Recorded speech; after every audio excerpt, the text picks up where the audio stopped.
Que Dieu vous bénisse richement et ça me fait plaisir d'être avec vous, afin de continuer à faire notre sujet, car cela nous édifie beaucoup et je crois que ça va continuer toujours à nous aider et à connaître davantage Dieu.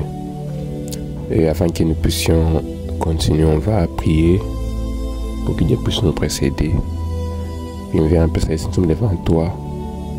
Je crois que Seigneur Jésus, tu nous as dit, quand nous prêchons ta parole, Seigneur, tu seras avec nous. Tu pourras nous accompagner et tu pourras confirmer cela aux croyants. C'est pourquoi Dieu, nous sommes devant toi ce matin. Nous voulons que réellement ta parole soit une vie à nous, Seigneur. Que ce ne soit pas seulement une chose qu'on doit seulement dire par la bouche, ou bien un slogan quelconque, mais soit une vie qui vient de toi, Seigneur Jésus. C'est pourquoi ce matin nous consacrons à toi, Seigneur Jésus. Nous voulons que ton amour puisse nous accompagner dans tout ce qu'on peut faire, Seigneur. Car sans ton amour, nous ne sommes rien, Seigneur Jésus. C'est pourquoi, oh Dieu, fais contre cela ce matin à tes enfants, qui sans cela, ils ne sont rien. Et c'est cela qu'ils doivent chercher premièrement. Car tu nous as dit de chercher premièrement le royaume de Dieu et sa justice, et toutes choses nous seraient données par-dessus, Seigneur. C'est pourquoi, Dieu, je crois que réellement tu l'as dit. Et je crois que réellement ça doit être fait, Seigneur. Donne ta parole ce matin, Seigneur Jésus. Donne ta révélation. En fait réellement de comprendre ta volonté. En fait réellement de recevoir le contexte de Jean 3,16. Pas un contexte qui est réellement au niveau intellectuel, mais un contexte qui vient réellement du cœur. En fait réellement que nous puissions savoir que Dieu nous a donné une puissance qui est vraiment inexploitable. Fais que c'est là, Seigneur, juste ce matin, que tu ne puisses te connaître dans l'amour divin, qu'à partir de aujourd'hui, Seigneur, il commence à aimer, car tu as dit que la parole vient, Seigneur, elle vient sauver, elle vient remplir, elle vient donner aux gens la vérité. C'est pourquoi je t'en supplie, ouvre tes enfants les yeux, afin qu'ils puissent comprendre, qu'ils puissent te voir au travers de cette parole, qu'ils puissent réellement te recevoir, qu'ils puissent réellement recevoir celui que toi tu as envoyé, car c'est là où réside tous les mystères. C'est pourquoi Dieu te puisse en guérir les malades, consoler les affligés. C'est un problème, Seigneur, Dieu Tout-Puissant, fais par ta grâce, au Dieu, qu'il puisse réellement respecter ton amour divin, car Dieu a dit la puissance que nous avons, Seigneur, sur la terre, c'est seulement ton amour divin. Fais que ton amour, Seigneur, que nous puissions l'expérimenter, que ton enfant puisse l'expérimenter, Seigneur, que ça puisse donner réellement l'espoir de vivre encore au travers de cette parole ici. Enlève-moi du chemin, car je ne sais rien, je ne peux rien. Je veux que ton métier puisse travailler au travers de ton don, et enfin que tu puisses bénir tes enfants. Je crois que tu vas le faire. C'est pourquoi j'ai pris cela au Seigneur Jésus-Christ. Amen. Qu'il Dieu vous bénisse encore. Et ça me fait vraiment un plaisir d'être avec vous. Et nous sommes en train de voir réellement notre sujet qui est capital dans la Bible. Car ce qui a motivé Dieu à donc, de venir nous sauver, il est venu dans un corps humain plutôt. Il s'est fait chair pour nous sauver. Et c'est l'amour qui l'a poussé. Il a projeté l'amour vers nous. C'est quand il est venu dans un corps plutôt, pour nous sauver. C'est pourquoi il faut que Dieu puisse nous faire grâce de comprendre le contexte. Parce que tout le monde peut la parole de Dieu. Tout le monde peut répéter Jean 3,16 comme de l'eau, comme on boit de l'eau dans un verre, mais réellement c'est Dieu qui donne le contexte. C'est pourquoi Dieu a envoyé un prophète pour nous expliquer, pour nous interpréter chaque verset qui est dans la Bible. C'est pourquoi Abraham a interprété depuis la Genèse jusqu'à l'Apocalypse, et tout le monde est censé l'écouter, parce que c'est celui qui est le prophète majeur de l'âge. Alors, si réellement tu veux comprendre la vérité, si réellement tu veux voir Dieu, si réellement tu veux savoir quelque chose sur Dieu, il faut écouter les messagers prophètes de l'âge. Alors, comme le prophète ne peut pas rester pendant autant d'années, il doit se reposer ou bien le corps doit se fatiguer. Dieu cite encore les Éphésiens 4. Ils sont comparables aux épîtres au livre de Josué. quand Moïse était fatigué, Dieu assistait Josué pour continuer le travail de Moïse. Mais Josué n'avait pas un autre message à donner au peuple d'Israël. Dieu avait dit, je serai avec toi comme j'étais avec Moïse. Si seulement si tu le répètes, c'est que Moïse, mon serviteur, a prescrit. C'est pourquoi nous aussi nous sommes envoyés de Dieu pour vous amener à connaître la vérité sur base de ce que le messager prophète de cet âge ici a laissé. Car nous sommes au temps de la fin et Dieu a tout dit au travers de son prophète, car Dieu peut penser et puis il utilise l'homme pour parler. Dieu utilise nos lèvres pour exprimer réellement ce qu'il sent de nous. C'est pourquoi Dieu nous a envoyés réellement pour annoncer l'évangile en fait de vous amener à la vérité, car il ne veut qu'aucun puisse périr. Il veut que tous parviennent à la repentance, parviennent au salut. Mais malheureusement, nous avons vu qu'il y a des gens qui refusent la voie à laquelle Dieu a pourvu. Ils veulent réellement suivre leurs désirs, leur propre gré, et c'est comme cela qu'ils sont perdus. Nous avons vu vraiment comment cet homme-là, que les rois avaient écrit qu'il a été pardonné, mais il a refusé la grâce. Car les rois avaient écrit un bout de papier, l'avait signé, mais l'homme-là avait écrit cela. C'est pourquoi Dieu peut écrire sur nous.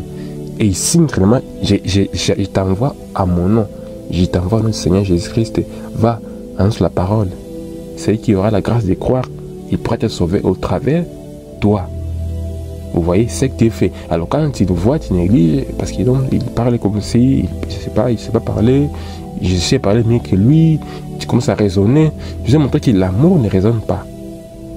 Il faut seulement comprendre les choix de Dieu. Parce que au temps de Moïse, si réellement tu ne comprenais pas les choix de Dieu, que c'était Moïse que Dieu avait envoyé, devait périr. C'est pourquoi ce temps ici, il faut comprendre que Dieu a envoyé un homme. Selon la promesse de Matthieu 4:5, je vous enverrai Élie le prophète.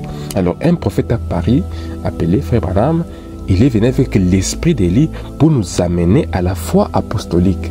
Le fait de recevoir cela, vous recevez Dieu parce que c'est Dieu qui l'a envoyé et il a manifesté le signe du Messie par rapport à ce qui est écrit à son sujet. Voilà, et nous sommes en train de voir le sujet intitulé Dieu projetant son amour. Nous disons toujours dans Jean 3,16, montrant vraiment que c'est Dieu qui a été motivé, donc il a projeté son amour vers nous. C'est pourquoi il est venu nous sauver. C'est pourquoi il ne faut pas refuser Dieu ce matin, car Dieu te fait grâce chaque fois. Quand les gens, si je parle ici, c'est Dieu qui veut te faire grâce de recevoir sa parole, car tu ne peux pas recevoir sa parole sans recevoir la personne, car les messages et les messages, c'est une seule personne. Tu ne peux pas recevoir ce que Moïse avait dit sans recevoir d'abord Moïse lui-même. Il faut d'abord recevoir la personne qui porte Dieu. Vous voyez, car Dieu se cache et se révèle en simplicité. Alors pour réellement voir Dieu, il faut d'abord recevoir celui qui l'a envoyé. Alors la personne pourra aussi te parler ce que Dieu t'a dit de te dire. Nous allons dire ici dans la prédication intitulée Dieu projetant son amour. Et au paragraphe 18, c'est même branché que nous lisons la fois passée. Nous sommes en train de lire ça au fur et à mesure. Au paragraphe 18, Dieu projette son amour. Et son amour fait de vous ce que vous êtes. Vous voyez, Dieu projette son amour vers vous. Et son amour fait de vous ce que vous êtes. Or, il y a tellement de choses que nous pouvons dire à ce sujet. Il y a beaucoup de choses. Je vais simplement desserrer mon col pour essayer les 3 points pendant 10 minutes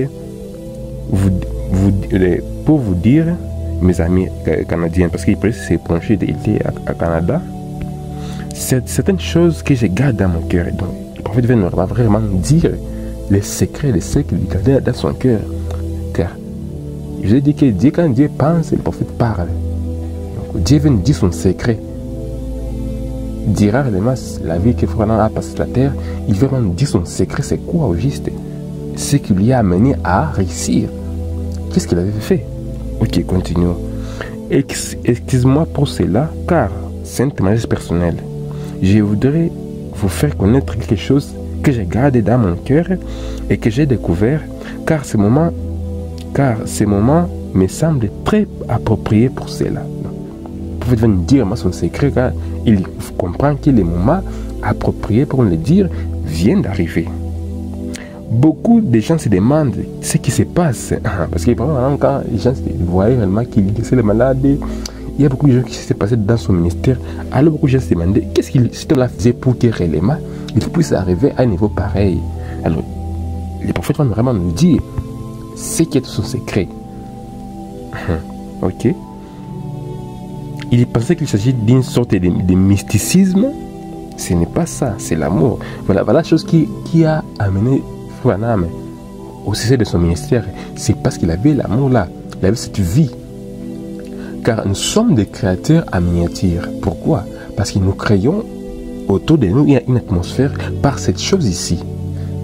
C'est pourquoi la chose que Dieu avait ravi à Adam quand il avait péché au commencement, c'est qu'il livre de vie. C'était cette chose ici que Dieu avait ravi à Adam et à Ève là au commencement. Mais Dieu a promis qu'il va restaurer, qu'il va envoyer, quand le système messager programmera son message, tous les mystères de Dieu seront révélés. Donc tout ce qui était caché, Dieu pourra les révéler en ces temps-ci. C'est pourquoi Abraham dit que ce n'est pas ce que... Donc ce qui s'est passé dans son ministère, ce n'est pas du mysticisme. C'est mal parce qu'il avait l'amour. C'est ça la vie de Dieu à nous. C'est ça connaître Dieu. On n'est pas connaître Dieu seulement par des dons, parce que tu as vu une vision, oui, parce que tu as parlé en langue, parce que tu as crié, parce que tu as une voix, parce que tu as discerné une personne, parce que tu as guéri les malades, parce que tu as prié pour les malades et ils sont guéris. Ce n'est pas ça connaître Dieu. On connaît Dieu par cette vie ici. C'est ça connaître Dieu. Vous comprenez? C'est ce qu'il faut avoir. C'est ça la chose principale. C'est d'aimer Christ. Non pas simplement vous dire que vous l'aimez, mais l'aimer de votre cœur. Est-ce que réellement tu aimes Christ de ton cœur? Parce que les œuvres sont les expressions de votre foi. Donc tu ne peux pas dire que tu aimes Christ et tes œuvres là que tu fais, c'est démontrer que tu ne l'aimes pas. C'est pourquoi on dit ici, la chose principale, c'est d'aimer premièrement Christ. Est-ce que vraiment tu l'aimes? Parce que tu penses. Est-ce que vraiment chaque jour, tu lis au moins la parole de Dieu? Car la parole dit ceci, que l'homme ne veut pas seulement du pain, mais toute parole qui viendra de la bouche de Dieu. Chaque jour, tu dois lire la parole de Dieu pour pouvoir dire qu'il aime. Tu dois prier chaque fois et écouter sa parole et aller réellement écouter l'enseignement de l'église. Est-ce que vraiment tu le fais? Car c'est là où ton trésor est, c'est là où ton cœur sera. C'est pourquoi Dieu te fait grâce d'aimer sa parole, recevoir celui qui t'apporte les messages. Car pour que vous me compreniez, moi qui vous parle, il faut vraiment m'aimer. C'est le secret de Dieu. Donc, ça réside dans le fait que vous aimez la personne qui vous annonce l'évangile. C'est ça. C'est tellement simple que ça passe au-dessus des gens intelligents. C'est pourquoi Dieu se cache et se révèle dans la simplicité. Donc, c'est dans les simples qui peuvent voir Dieu. Parce que les gens qui essaient de mystifier la chose ne verront jamais Dieu. Mais car Dieu vient dans la simplicité. C'est pourquoi les Juifs l'ont refusé, et bien l'ont pensé qu'il n'était pas lui, parce que la manière qu'il est venu en ce moment-là, c'était vraiment très simple, que si réellement tu n'avais pas la grâce, tu ne peux pas les recevoir. C'est pourquoi la femme là, elle a réussi. Elle avait la grâce de les recevoir. C'est pourquoi toi aussi ce matin, Dieu veut que tu puisses aussi les recevoir. Pas seulement un slogan, mais les recevoir dans ton cœur. Carrément, tu comprends que ça, c'est un don de Dieu. Et cet homme Dieu l'a envoyé parce que réellement, je comprends réellement là où il nous amène. Parce que l'objectif, c'est là où nous allons. Parce que Dieu va détruire le monde. Alors, la personne qui n'aura pas saisi dans son cœur, Dieu ne pourra pas l'enlever. C'est pourquoi le prophète dit ceci, que mettez tout de côté, ayez l'amour parfait. Car c'est ceci qui pourra encore rentrer là-bas au ciel. Donc si tu n'as pas cet amour ici, tu ne pourras aller nulle part. Si tu as seulement la haine, là, donc dans le royaume de Dieu, il n'y a pas la haine. Donc tu pourras rester sur la terre, tu seras brûlé par les gens qui haïssent les autres. Parce que Dieu ce n'est pas réellement les fous de Dieu. Il faut d'ailleurs avoir cette chose ici. Et pour l'avoir, il faut croiser dans la chair humaine afin qu'il puisse transmettre cette vie-là. Pour que tu puisses recevoir la personne Jésus-Christ, il faut croiser Dieu dans la chair humaine, sur la terre, afin qu'il puisse donner cette vie ici. Vous voyez? J'ai vu les plus curieux démons être conquis. J'ai vu des animaux sauvages fléchir d'eux-mêmes en présence de l'amour de Dieu. L'amour bannit la crainte, c'est ça. Madame l'a expérimenté et Dieu a voulu que vraiment Madame puisse l'expérimenter afin de nous donner un exemple, un modèle que voilà les choses que nous devons aussi faire. Madame un jour était entré dans un forêt parce qu'il était un grand de chasse. Il avait oublié son arme en voiture. Il s'est promené dans un forêt là. Il avait un taureau meurtrier. Il avait déjà oublié que réellement il avait un taureau meurtrier. Donc ce taureau-là tuait des gens. Mais frère Branham, quand il était entré là-bas, il avait oublié son arme. Et puis il s'est croisé de ce taureau-là face à face. Il avait dit qu'il va maintenant faire quoi? Il n'avait aucun arbre qui pouvait monter un peu pour s'échapper à ce taureau-là. Mais il a dit ce qu'il a. Il a seulement aimé d'abord. Il a commencé à penser réellement que c'est un créature de Dieu. Il a d'abord aimé. Et cela a conquis cet animal-là. Jusqu'à ce qu'il a dit cet animal-là. En tout cas, moi, je suis serviteur de Dieu. Je suis parti. Je vais prier pour une personne qui est là-bas de l'autre côté. Mais je t'en supplie, retourne là où tu es au nom du Seigneur Jésus-Christ. Je vais aller prier pour un malade. Réellement, l'animal a oublié parce qu'il a vu la vie de Dieu à cette personne-là. Parce que Branham n'avait pas peur de cet animal-là, mais il l'a aimé. Et l'animal a compris réellement. Et donc cet homme ici, vraiment, c'est un homme de Dieu. C'est Dieu en lui. Parce que la chose qui... Parce que là-bas, ce taureau-là a compris la prédication. Ce n'est pas parce que Branham avait prononcé beaucoup de versets. Non. Ça a vu la vie de Dieu en lui. Ça veut dire que cet homme ici a Dieu. Comme Daniel était dans la fosse au lion. Ce n'est pas dit que Daniel avait prêché au lion, vraiment ne mangeait pas. Non. Car seulement le lion a vu réellement cet homme ici a Dieu en lui. Et je ne peux pas manger un homme qui a Dieu. C'est ça. Il y a des choses que tu ne peux pas faire de semblant. Il faut vraiment l'avoir. Et je sais que cela peut se transmettre quand nous parlons simplement. Et que tu puisses. Et que seulement si tu es un croyant, la chose peut se transmettre d'une personne à une autre. Et je veux que cela soit réellement, c'est là ce matin, que tu puisses recevoir cet amour ici. Car c'est ce qui pourra t'amener à vaincre le diable. Car c'est ça la puissance que Dieu t'a donnée. Si réellement tu pourrais savoir, réellement c'est ça la puissance, tu ne pourrais pas négliger ceci. C'est pourquoi Madame nous a conseillé qu'elle la chose à chercher, c'était ceci. Il faut vraiment prier Dieu, lire la parole de Dieu, afin que Dieu puisse façonner en toi un caractère. Car ceci seulement vient parler. Quand tu lis la parole de Dieu, ça façonne ton caractère. Ça essaie de te modeler, de changer. J'espère que Dieu va vous bénir. Si tu es connecté, s'il y a une question, n'hésitez pas à la poser. Et je sais que vous serez bénis. Dieu vous bénisse richement.